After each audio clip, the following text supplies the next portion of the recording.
Hello, everyone. Welcome to Star Trek Trek, the ongoing review of Star Trek episodes that we are journeying through right now.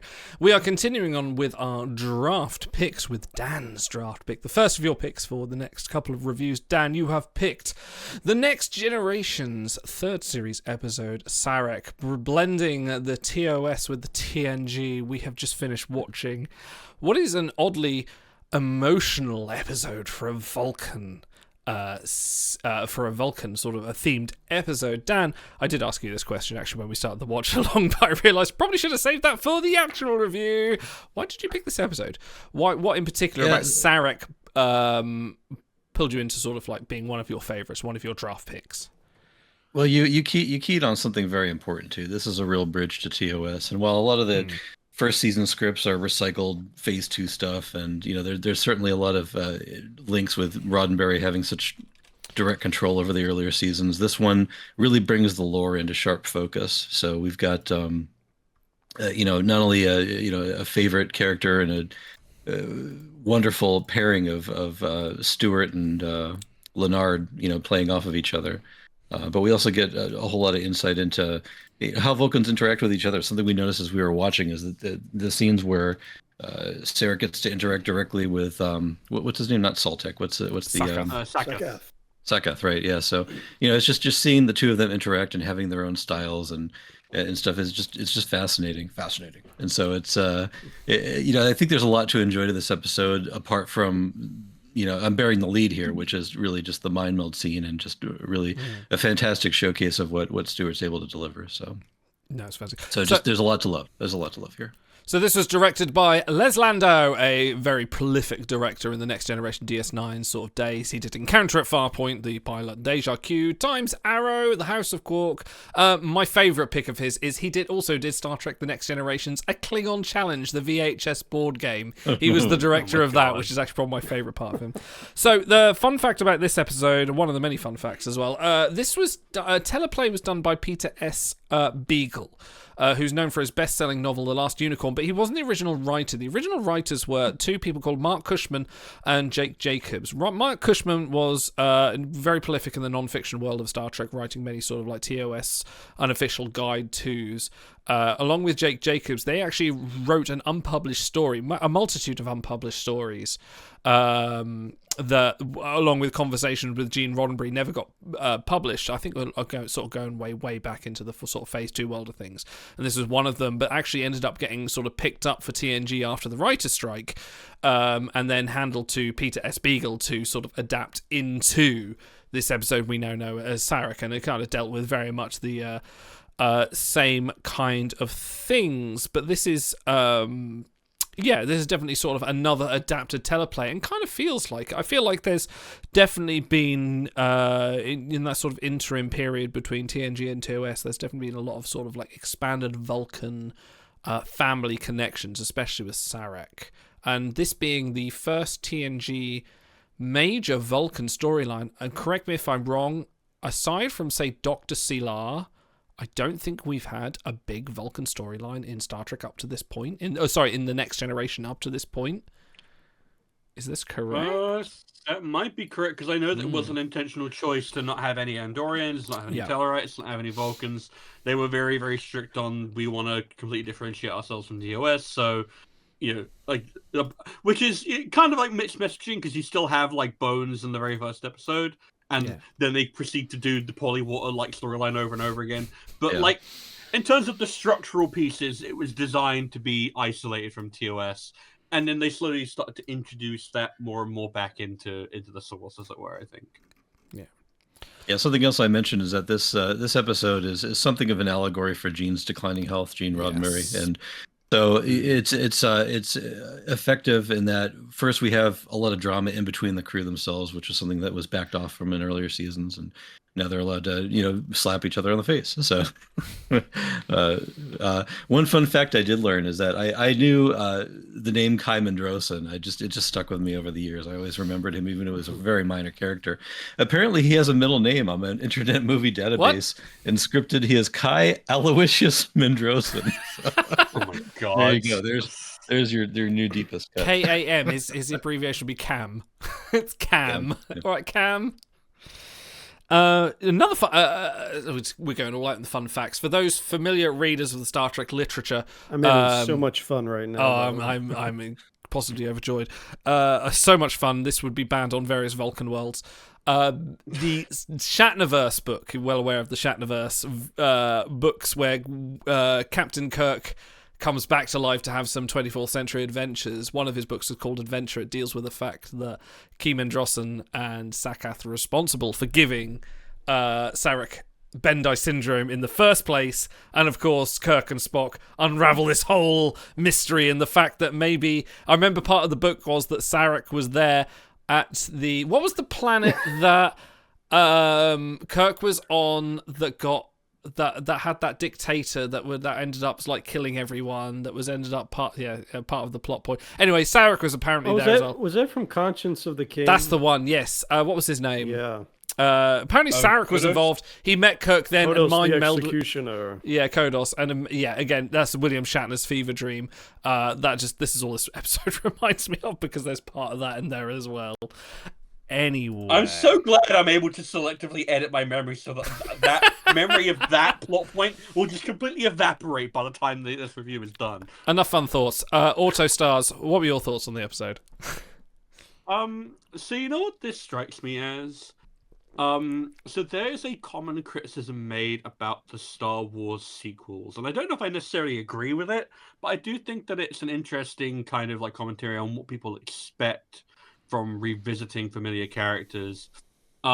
Is the characters like Luke Skywalker, Han Solo, Leia, etc. You come back to them after their story is like concluded and they're washed up and they failed, and they're thoroughly deconstructed. They, everything they've ever tried to do is like gone wrong, and a lot of Star Wars fans feel like in a lot of those instances they weren't properly reconstructed after that. Because what everyone always hears about with deconstruction is you take something apart, you examine it in pieces. Usually, you're meant to put it back together when you're done. Unless it's a cheesecake correctly. In which case, you just eat it. Well, yeah. Yes. And I don't necessarily think that's completely untrue of, like, say, especially like The Last Jedi. I think that does a perfectly good job of reconstructing Luke. But it struck me while I was watching here that this is a very respectful way to handle. Sorry. To handle the lorry driving by. Literally someone driving by. I'm half expecting to burst through Auto's door and go, no, hang on a minute, I have something to say. Oh, yeah. I have thoughts too. Oh, shit, it's fucking Lieutenant Ilea's just come through the wall. Sorry, Styles, please continue. You're all good. Yeah, it just struck me that this was a very thorough deconstruction of Sarek and the Vulcans. And then it takes great pains, even as it lays out just how reduced Sarek is, to thoroughly rebuild him and establish that no respect has been lost in the eyes of the crew or Picard in terms of the man that Sarek is. He is still all of his accomplishments. He is still the man that he was, and he is still the man that he is.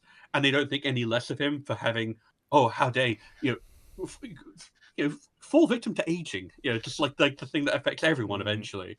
It's just a very respectful way to handle this story. It feels like you come away from it and you think very highly of Sarek. I find generally you don't think any less of him, and especially considering the way that it's meant to be the allegory for not just mental illness but also potentially for the decline of Gene Roddenberry. I think it's a very tasteful way to do it. It's kind of what stuck with me. I'd like to bounce on the point of what you were saying about sort of the sequel Star Wars cast, and with the approach that Gene Roddenberry had with the Next Generation was they wanted to reference as little to TOS as possible. And I find that's kind of possibly a good. I know everyone laments and wants to have that kind of he in the Naked Now, on the Naked Time, they mention this this is all viruses on the Enterprise, but they do very much early TNG, to its credit, steers away from it and tries to be its own thing, which I kind of feel like a lot of New Trek to a point Discovery less so, Strange New Worlds a little bit more so, but like there's a lot of member berries, and we kind of always sort of like they kind of don't stand on their own as much as we would like to. And I feel like TNG definitely hit it, especially with episodes like this of melding that kind of old and the new in a completely new way. Because I don't know if you could imagine like going on to it's not like Strange New Worlds and having someone coming on from the TOS era, which we're seeing, and it's veiled in so much history that a new viewer either gets lost or the old viewers don't feel satisfied. And this kind of like melded it in a way that kind of felt satisfying to everyone, because you kind of get a side character from TNG. From TOS, because he's vastly more important than in the terms of the universe than he is as a character to the casual audience. But it also works for a casual audience, like, oh, here's this diplomat that's come on board, don't know who he is, but he's important because everyone says he is, but that could be any TNG diplomat, and you actually have a storyline resolved around him, and you get his character work without having to explain who he is, without having to have that sort of, having to bury the lead and say, like, oh, you should know who he is because you need to have watched, like, 900 episodes of Star Trek and have had to go there, and he is kind of developed in the way that it makes sense.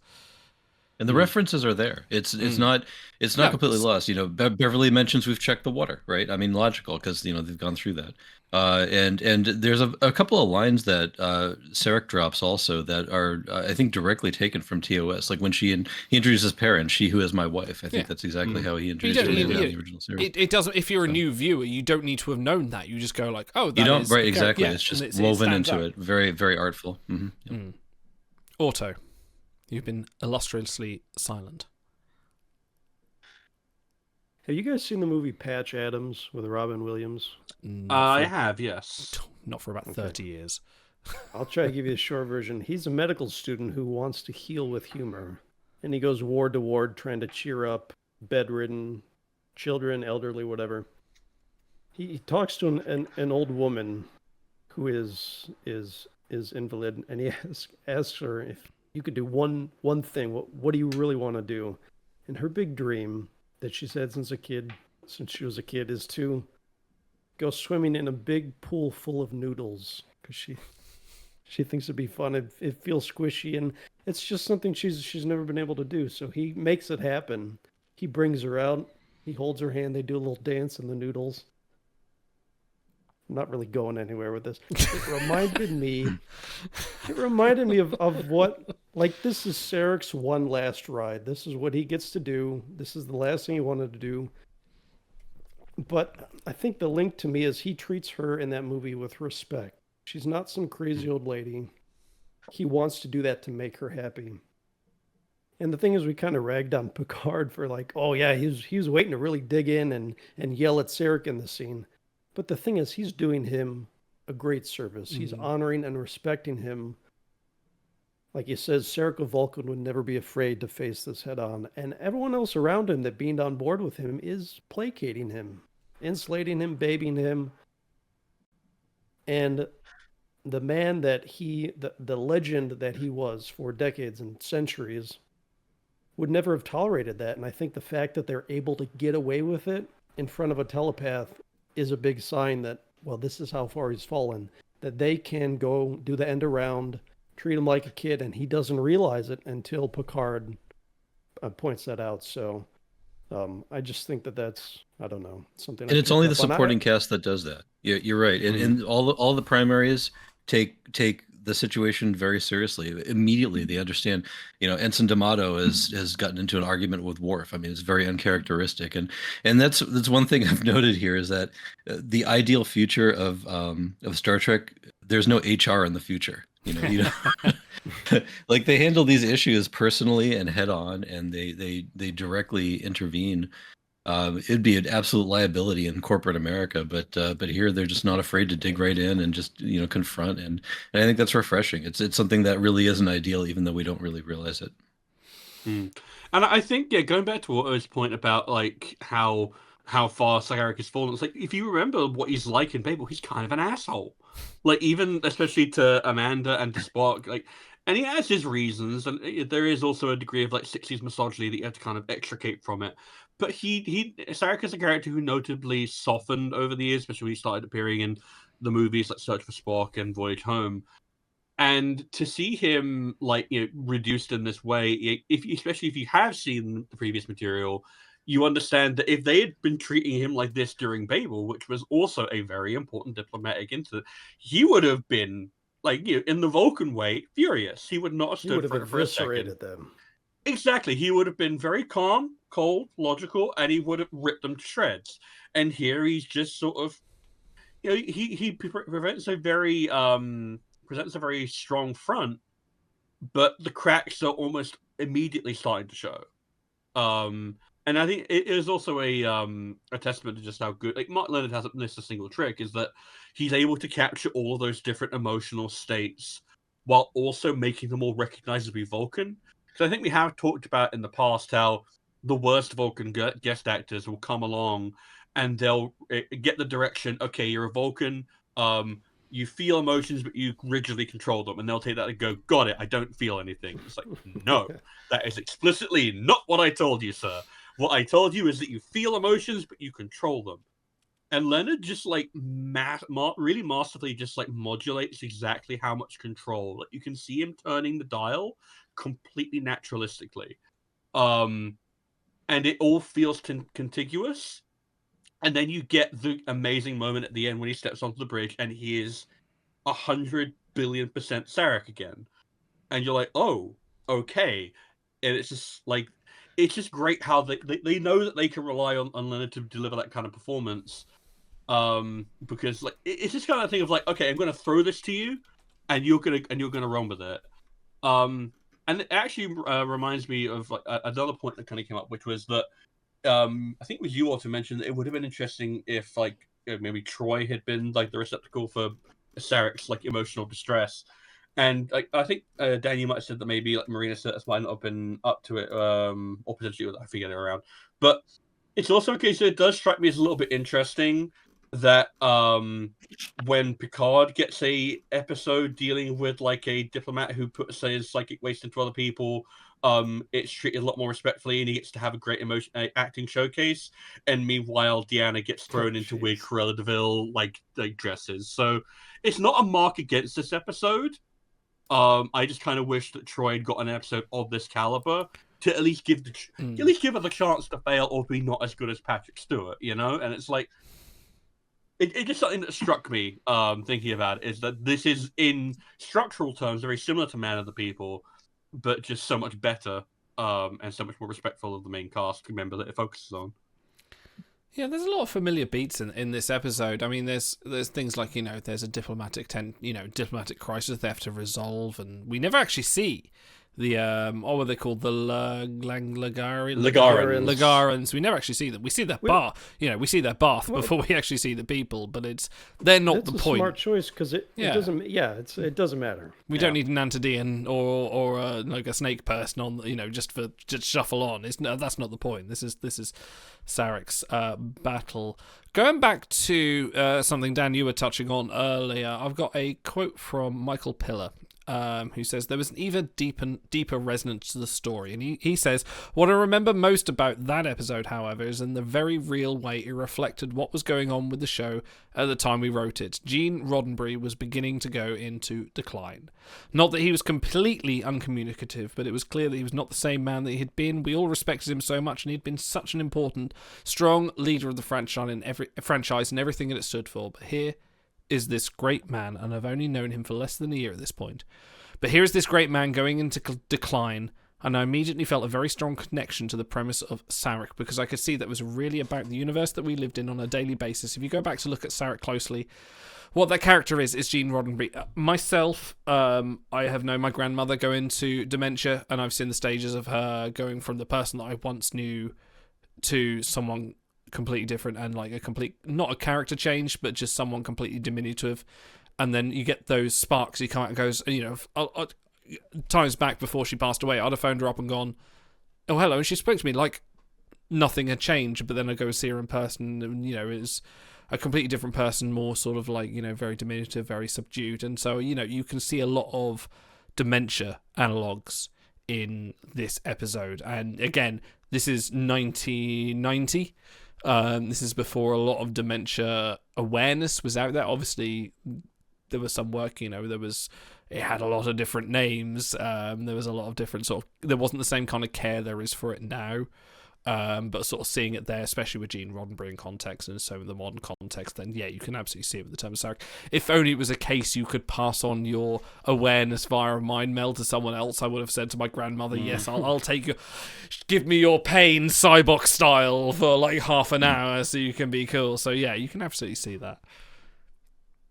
The insidious part is the anger, and Mark Lenard gives this everything to do in his communication with Picard in this quarters, and he's just exasperated, screaming illogical, and that's, I hate that. That's one of my memories of my grandmother who went through Alzheimer's, and one of the things that robs you of is your memories of the good times, and in her decline and in her final years, just the anger that would come out of her, just in defiance and in avoidance. It's I think it's reflected well. We only get the one scene here, but it really does ring true, and I think Leonard's handling of it was spot on and eerie. Also, it triggered something in me when I was watching him. So I actually just kind of, so if we're taking Sarek as the gene analog, would that kind of make Perrin like Majel? Because she even kind of looks a little bit like Majel in the face, which I don't know if that was maybe on their minds, like with the casting director. Maybe, but I think we were talking about how we kind of wish that was Amanda, because there'd be a much more emotional connection. Obviously, that the timing would be tricky because of how old Amanda would be at this point. And it's McCoy can make it, she can. Well, I can see why they chose to do that, because it would be potentially overweighing that. But I'm just curious, what's the name of the actress who plays Perrin here? Oh, good question. Oh, I have her. Yeah. She wasn't prolific. Miles. I think she did a perfectly good job with what she had here. Because she is kind of flatly written. They didn't put her in the background either. It wasn't just like, oh, this is Sarek's wife. She was actually a key part of the plot. She was there in sort of helping to sort of be the middleman, negotiate. And even there was sort of two middlemans, because you had sort of Keem Androssen and Sakath, and then you had Perrin. You had like different avenues to go through.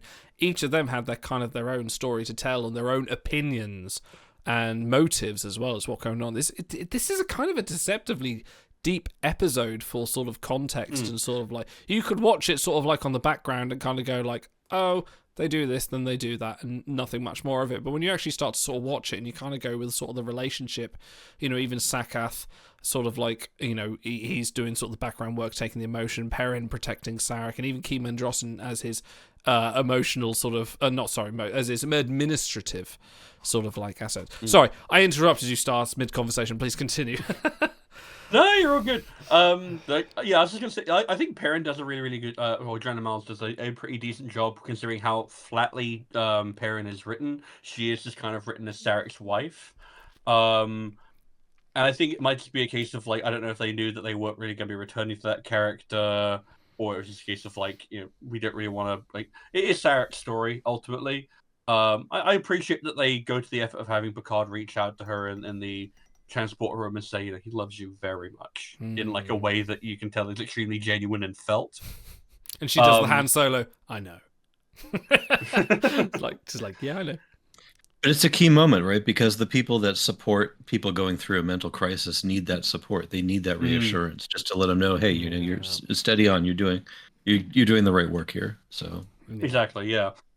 And it is interesting seeing the different members of his retinue kind of represent different avenues of like control of like and of reinforcement, with like Perrin providing the emotional core and just like that reassurance of a loved one.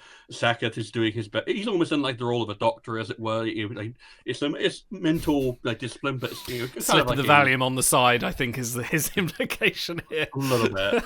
And then I kind of almost saw him as an eldest son, just the way that he really did love Sarek, and you could get that in the not another one. Jesus Christ, they're everywhere. I'm curious actually. What's his? Also, your word name? count for this episode is going to be very dire. Like, come on, you got to put it. Rocco Sisto, and he has had a few more parts. Yeah, Rocco. Hey, Rocco. Great name. Rocco. Hey, Rocco. He should really be like wearing sunglasses and like hanging out on like Space Las Vegas. I mean, he was genuinely great. Like his like background acting, like behind Sarek when he's having like his moments, like you can see that it's like really weighing on him. And so, yeah, we talked about like how bad like background Vulcan actors can be, but he did a really legitimately good job, they did a great job. Have we ever talked about background Vulcan actors? Sorry. I think it might have been an Enterprise. Actually, okay, that's a good point. No, fair point. Where they're just written as flatly dickish, which to be fair they are, but Klingot. Because he just comes at it from a very like logical place, and like you said, you can tell that he cares very deeply for Sarek, but that he cares deeply enough for him that he knows Sarek would want him to put the Federation and the wider whole, the needs of the many, before his own. And that's why he's the one who yields and gives the information first, even though he would think, oh, he's a Vulcan, he's gonna be as tight as a clam, and it's like, no, he's the one who breaks first because he recognizes the wider implications. And Mendrosen is potentially driven by a political career and his want to prop this up, and then Perrin is motivated by the love. But it's interesting to see the different angles and different like aspects they all represent. It's really, really good. Right. How about an episode-specific roundtable type segment? And I'm going to start, because you're right, my word count is way low. I'm enjoying listening to you guys talk. Who would, and I think we can all agree it wouldn't improve the episode, but who do you want to see do Sir Patrick's emotion dump scene at the end? I'm taking Will Riker. I watched the other day A Matter of Honor, where he's the exchange officer on a Klingon ship. He is so friggin' game. We reviewed Angel 1 on this channel, where he shows up with this big, hairy vest, and he's like, he's ready to go in any situation. He loves to try new things. And more than that, we don't really get to see him go through that range of emotions. I can't think of any time where, frame of mind, I know you love Vital. He gets worked up and angry in that, but to go from that to sobbing, I don't know if I ever remember him crying in Star Trek. So no. I would love to see Frakes, who is a very talented actor, go through that range, because probably most of those emotions he doesn't get the chance to display in TNG. Would it be incredibly naked and obvious of me to suggest Worf? I do legitimately think it would be interesting, though, because if you think about a Worf from a character perspective, he does have to maintain a very rigid emotional control. Like, Let He Who Is Without Sin is an absolutely awful episode, right? But it has that great characterization and background note of him accidentally managing to kill someone in a soccer game when he was younger, and him realizing, yeah, no, I have to hold back perpetually, even though he doesn't always do a great job of it. And like you mentioned, like I don't think like Michael Dorn gets a bit more of a chance to stretch himself emotionally, especially thanks to DS9 giving him access to so much more. But especially like the sheer range as an actor, getting it to demonstrate it would be really, really interesting in a scene like that. I'm sorry to tell you, Stars, but Worf has less lines in this episode than Chief O'Brien, so I don't think he's going to be anywhere near the contention. That's fine. We'll get onto that. I'd be interested to see Perrin take that role and see if she would actually go, because let's say she's oblivious to what like Sakath and Key Mendrosen are doing, and she goes, oh, okay, well, I'll take the pain. But she has the actual beauty of the scene between Picard and when he takes the pain is the fact he has Crusher there. And that is like, if he was doing that with anyone else, it wouldn't feel good. But like, she's kind of his rock, and it kind of, you can feel that in that episode, the way she sort of comforts him or sort of shouts at him like with an emotional amount of control. Like she's sort of like, Jean-Luc, you've got to control it, and it feels like she's sort of the definite best counterpart there. So I think we could say like, oh, you like Worf there, or you like Riker there, but who would you have them with? Like, I think for Riker, you would say, like, okay, Troy would be there. Who would you have with Worf going through that emotional turmoil? Alexander, of course. Kayla would be brilliant, but... Kayla would be amazing. If it was season 2, make it Pulaski. That's a good choice. Yeah, I like that. They had tea. Yeah, tea. Good tea. Nice house. Nice house. Nice ass. Thank you. Dan, sorry. All right, go on. Dan. The pickings are slim, but who do you want to see do the? I called it the dump scene almost. The emotional mind meld scene. Glad you did. Can we not see Worf do the dump scene, please? No. Yeah, I think it would be interesting to see Troy do it. I think it's her job. So On the flip side, yeah, you'd have It would be Riker with her as interesting well. to see Troy do her job. That's correct. yeah. Okay, let's go on to our bread. Bread. Gentlemen, what is your most standout moment of the episode? The bread of the episode, the thing that took you out of the fact that you were watching a stellar episode of Star Trek and made you think, wow, this is something that happened in cinema history. Dan, let's start with you. What was your bread of the episode? There's only one clear answer. It's Crusher slapping Wesley. There's how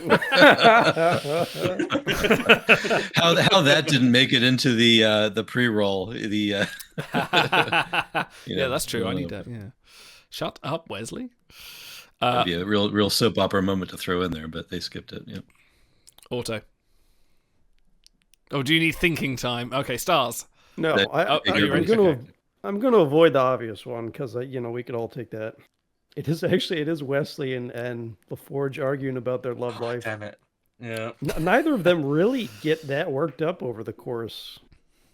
I like once or twice, but it's just fun to see those two go at it, especially right after they go out of their way to show LaForge kind of nurturing him and coming alongside and bucking him up. So that juxtaposition by the giant gummy worm hot tub is memorable from the episode.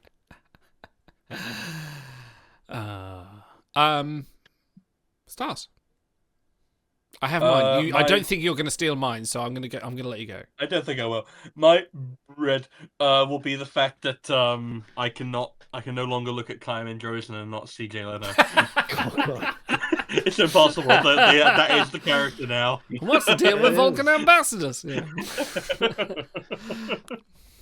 Who is a part of Keeman Drozen's band? How many classic cars does he have, do you think? Yeah. How many Vulcan jalopies out of 10? Sorry. My bread is... I'm actually going to go for an underrated scene we've not talked about, but it's actually the conversation between Data and Sakath when they're in there, and Data confronts Sakath about... what he is doing for Sarek. And I mentioned at the time, I'm actually on a big Asimov kick at the moment. I've been reading a lot of the early Robots books, like The Caves of Steel, the Naked Sun, and go forth into sort of like the... Weren't those season 1 episodes? Yes, yeah. A lot of Foundation kind of stuff, but it's putting like Data in a new light and seeing him kind of explore his own humanity, not just through humans, but through Vulcans as well, and him try and work that all out, as well as just him sort of hamming it up on the violin as well, is also is a definite a win for me. How about let's go for, and this could be an interest. Go on. Since you mentioned that scene, I think it's also shrewd of Sakath to approach Data to ask him about this, because I think he knows he's naive enough to not pick up on the little subtle subtext there that he's worried about Sarek. Yeah. And since there's a long, prolonged silence, let's go on to... The best advice I can give you is to just be yourself. You're the worst thing that ever happened to Zek. You're the worst thing that ever happened to me. Actually, that's the second best piece of advice. In fact, you're the worst thing that ever happened to the entire Ferengi Alliance. No. Just stop saying that. No. I love that so much. I can't wait till we actually do those episodes and be like, look, it's there. Best worst of the episode. I'm really intrigued to see what you guys come up with this, because I am struggling to find a worst. But let's start with you, Auto. Let's go with you. What is your best and worst moments of the episode? All right, I already claimed it. It's Sakath. Ooh. Stars kind of stole my whole rant about why he's great. It is the guest acting. It's really hit or miss for Vulcans. We may not have talked about it specifically on the stream, but I notice it all the time. Yeah. It's hard to get right unless you have a wealth of knowledge about how the species works. Not only All that, but I really even strong noticed, direction, yeah. yeah, I even noticed for the first time when they're in quarters, everyone's there.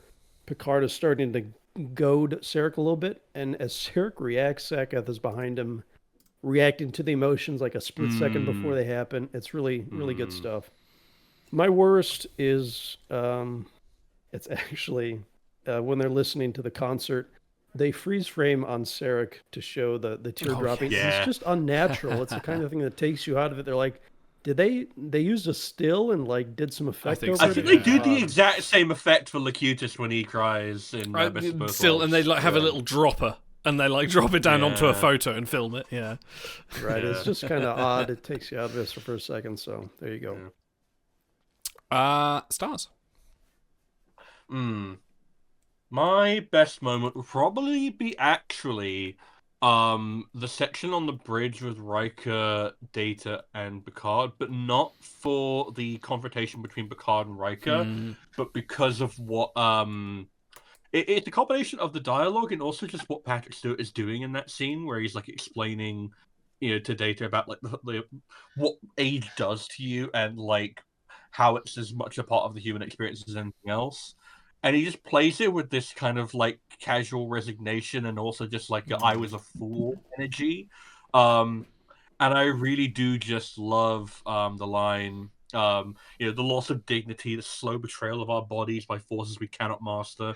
And he just like turns to, do you still want to be one of us, Data? And it's like, it's so rueful and played just like, it isn't lingered on. It's just very perfectly placed. And it serves as a really effective run-up for the punch of Picard and Riker screaming at each other. With I mean, considering that got me to death, but yeah, the poetic irony of Data then getting blown up by a mad clone of Picard is just all like it just hammers that point home. Really. Yes, they totally had that in mind when they wrote that scene. This is forward thinking, isn't it? I'm gonna subvert you, Dan, with my best worst because it's your episode. I want you to sort of like have the key moment here. I think my best moment. I do like the acting from Picard when he is going through the emotions and he's going through things. Like I think it wasn't until this episode because previously I thought about this episode and gone, oh, it's Patrick Stewart being hammy as anything, but actually. Now we sort of, now I've watched it through a different sort of lens. It's really great, and he does a great range. There's plenty of memes of, of Patrick Stewart going like, "Was I sleeping? No, acting." And this is definite Patrick Stewart acting to his best. But he does play it nice. There is almost, for the outrageousness that there is a subtlety behind it, and he doesn't go. He could go really far. He doesn't have to move. He doesn't have to do any movements. He's doing this whole range with just his face and his voice. And that's all he needs. He could wander around the room. He could smash things up, or he could crawl He didn't into have to a break boat. his little ships, yeah. No, exactly. No, he doesn't need to do that. He does that just sitting in a chair. And it is, out of context, it can seem ridiculous. But from the context of knowing what he's doing, no, it's brilliant. I love it. I think that's really good. My worst, I think... He also had to... Oh, sorry, no. I was gonna like piggyback on. It's like something I was struck by during that scene was the fact that like his voice control is incredible. You do not hear a single crack in that voice.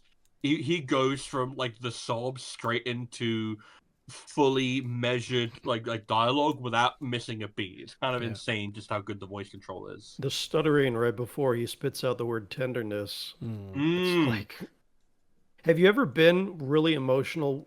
Where you want to say something, but it's just not coming out, and he can do it on command. So that was very good. I'm dead inside, so no. But Overtide says he does sit the hell out of that chair. But yeah, no, I really like my worst. I wish they'd given Troy more to do this episode. We had a little bit at the start. I feel like for an emotion episode with like the ship going awry with all the fights and everything, I feel like that's prime candidate for like Troy doing something this episode. But sadly, she's sort of relegated to Gene Roddenberry's shelf. So there we go. Yeah, the engineer got so much more in this episode than the empathic counselor. What? Yeah. Okay. Indeed, she has the fifth least lines of this episode. Anyway, Dan. That's a plague. Stop counting words in every episode. Oh, I haven't even started yet. Let's go. Say it said he who tears the flavor text. Yeah. That's important. That's a divine mission, Dan. Rub in that burn cream. So, Idol, I want to talk about your worst point. It's interesting on reflection that the women seem to drive the plot forward while the males seem to hold it back.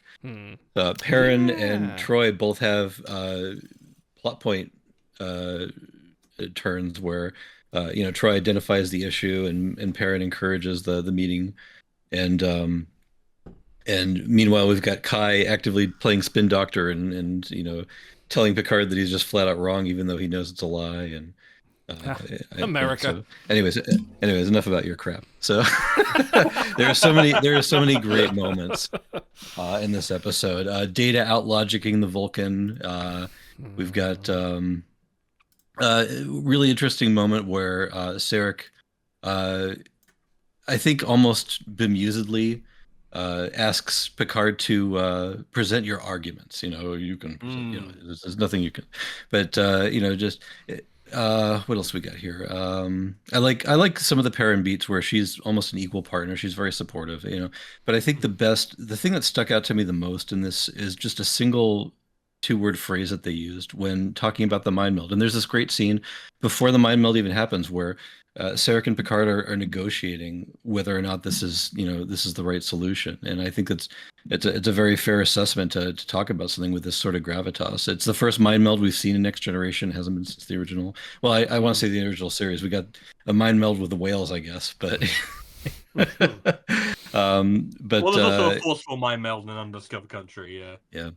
Sarek describes the mind meld as a terrible intimacy. And what a powerful way to describe that sort of emotional interaction. And it doesn't have to be fantasy. It doesn't have to be a mind meld. It can be anytime you're laying your issues bare to another human being. It can be terrifying to present that side of yourself and also to receive that news about somebody that you love. So my best moment is just recognizing that this sort of interaction between people that respect each other can be a terrible intimacy. The worst moment was when the fight broke out in the bar and Guinan wasn't there to pull out her phaser and stop it. Yeah. Can I just talk about Worf holding the two guys and just not like fight? He's just like holding them, just like pulling them back and forth. Yeah, Jordy getting caught between people too. The whole thing was very Trouble with Tribbles bar fight scene. I was gonna say it's way more Blazing Saddles. It's like, yeah, you're right. Yeah. God. Okay. God, can you imagine who's the guy that does like Airplane, Blazing Saddles, and all those films? Mel Brooks. Mel Brooks. Yeah, can you imagine Mel Brooks Star Trek? Anyway, I think Spaceballs. Spaceballs. We got that. Yeah, they're true. Yeah. Okay. Anyway, it's time for. I can show you my rating code. Schiller rating 3.5. Associational rating norm -3. That's much too low a rating. I was not accustomed to seeing an unsatisfactory rating on a member of my crew. We did actually comment several times in this episode that Picard is really just not used to seeing crew members that are. What the fuck? They're not up. Yeah, exactly. They're not up to par. What the fuck? Dan, what is our Schiller rating code for this episode? This week. Our Schiller rating code. I could have gone with how many violent crises on Star Trek out of 10, but emphasis on the because I wasn't part of the episode. That was part of the pre-roll. I could have gone with there's a number of others, but what I'm going with this time, gentlemen, how many discotheque warp core noodle-filled hot tubs out of 10? Fantastic. All right, Stars, take us away. Discotheque warp core noodle what? Discotheque warp core noodle-filled hot tubs. Noodle-filled hot tubs. So I think I went with a pre-rating of 9. Yeah. I stick by that pre-rating. I think that's exactly right. I give this 9 discotheque warp core noodle hot tub. Noodle-filled. Hot tub filled with noodles. Yes. There we go. You got to make it extra elongated so no one can get it right. That's the best. Yeah. I still think we're never topping Television Illusions of a Horse Named Tango. Yes, I would like to give this 9 discotheque warp core noodle-filled hot tubs out of 10. I think this is a great character study. I think this is a really great showcase for almost all the entire main cast. The only things I can really knock it for is a case of the female characters being notably less focused on than the male characters with Perrin and Troy.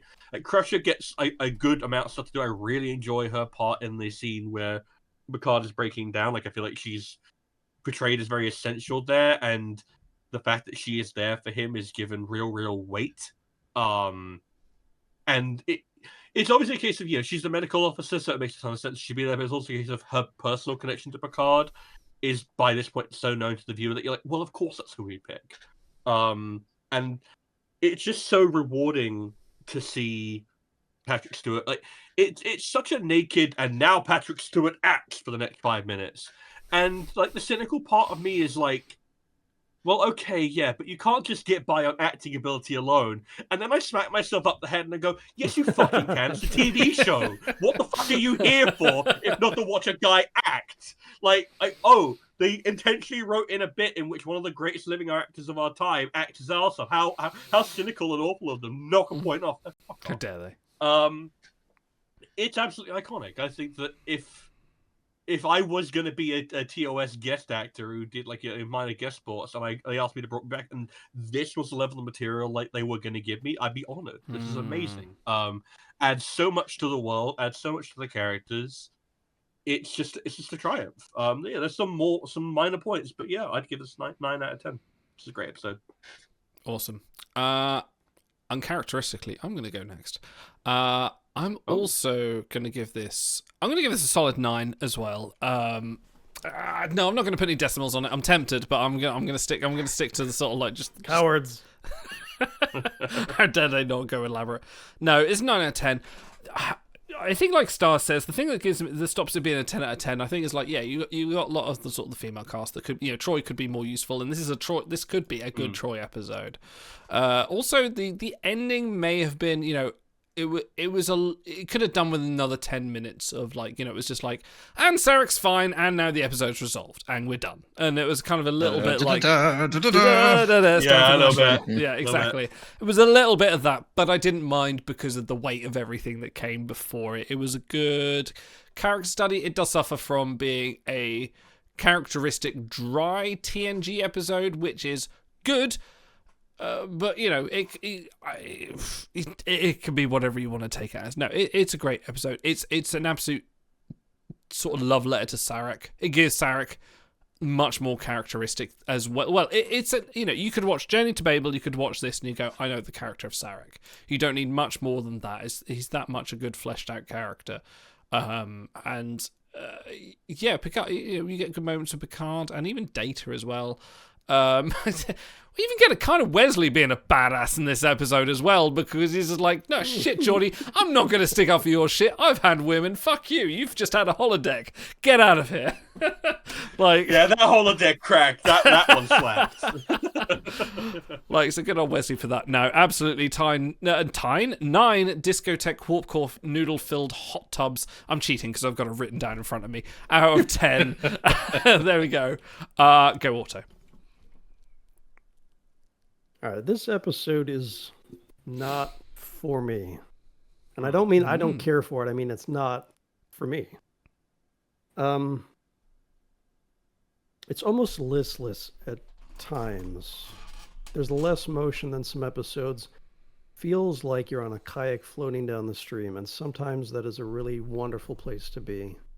It's almost a relaxing episode, despite all the yelling at points.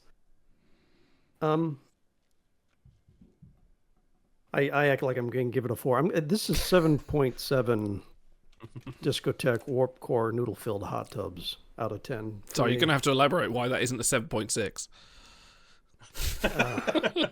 I mean, there are really no glaring weaknesses. I mean, you could talk about this or that, especially when it comes to the female actresses, but it's like, well, welcome to TNG. Yeah. If you're going to knock this, you can knock about 150 other episodes for that. So yeah, there's no weaknesses. Obviously, this goes on Patrick Stewart's reel, along with really other things. His Insta reel, his shyness and the perfect mate. Reel. Did he ever need one of those? Mate. All right, you had your turn. This is my turn. Sorry. In the perfect mate, and then in First Duty when he dresses down Wesley, that's on his reel too. So Obviously, I've said too much in this episode. 7.7. Dan. Well, fine, you've got at least work. So go on. I opened up at an 8.5 discotheque warp core noodle-filled hot tubs out of 10, but on rewatch, I'm going to have to bring it down a notch. One thing I said going into it is I really wanted to pay attention to the supporting cast and how they handled things, and it was mostly handled for laughs. Just slapping around Wesley and fighting over women, and a big brawl on the in the bar, and it's just I understand that we need to understand the gravity of what's happening and the emotional outbursts and things. And a lot of it's done through dialogue, with Riker reporting on the crew issues, and, a lot of it's done overtly, but there's no nuance to it. Everybody's reaction is the same, just to start coming to blows with each other. And I feel like I was expecting and hoping for a little more range and a little more empathy too. I think if Beverly had held her hand instead of actually going ahead to slap, and just other things that would really help us believe that this is the cast that we trust and we believe in, and that Sarek trusts to handle this delicate diplomatic mission, and really they just kind of got boiled down to just kind of being tropey. So I wasn't real happy about that, but that's really the B plot of the episode, is what's happening to the crew, and it's really throwaway. People got record low amounts of lines to make their SAG minimum appearance on the episode and get their paycheck, and I think it may have been better, and understandably the contracts wouldn't allow that, but it may have been better just to really focus on just the really key players in this episode, and almost leave the supporting crew to just not even be a part of it. If they're not going to do it right, just don't do it at all. So I'm going to downgrade from an 8.5 to an 8.3. Discotheque warp core noodle-filled hot tubs. I was expecting like a 10. 5.8 or something like that. No, it's still fantastic, and the message, the bridge to TOS, and the message that this episode delivers transcends any of the flaws. It's an important episode to me, and I hope to the rest of you after listening. So, well, after all that, sorry, go on, please. Yeah, I think part of my reticence is it's just not a topic that I've personally been affected a ton by, and that's why I just don't vibe with it quite as much. But obviously, there's no denying that it's an important topic that touches so many people. So this episode scores an 8.5 average between the four of us, the same level as yesteryear, as the Andorian... No, sorry, 1 point less than the Andorian incident somehow. The same as the Man Trap, or More Troubles, More Tribbles. Better than the Naked Time. Yeah, it's a good episode. Solid Trek. All round. I actually do have a little bit more of a fun fact as well. Don't worry, Otto, it's not to do with word counts. I saw that. I saw that look. He's going to tell me how many. But if you want something, Worf had the second least words in the episode. He only spoke 26 words this episode. But this episode actually marks the first appearance of Ensign Gates, who was at the con, and she would be in 35 more episodes. So if you notice her at the con, she'd be there. She kind of has the Worf haircut too. She does a little bit, yeah. Episode. She's there. She's going to see a lot more from her. Also, the piece of music that Sarek listened to. The first piece of music was Mozart's String Quartet number 19. Absolutely fine, no problems with that. Fantastic. But the piece of music that brings Sarek to tears is the slow second movement of the Sextet number 1 in B flat major by Johann Brahms.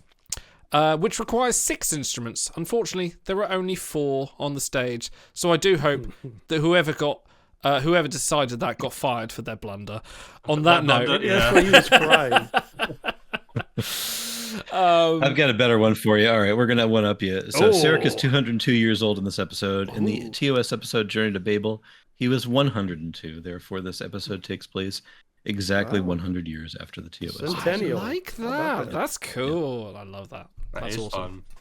Fun. Also, didn't they say it was a concert of Mozart? Why are they playing Brahms? Well, no, I think it's a variety of songs they're playing. There's Mozart going into Brahms. There was a cut between the songs.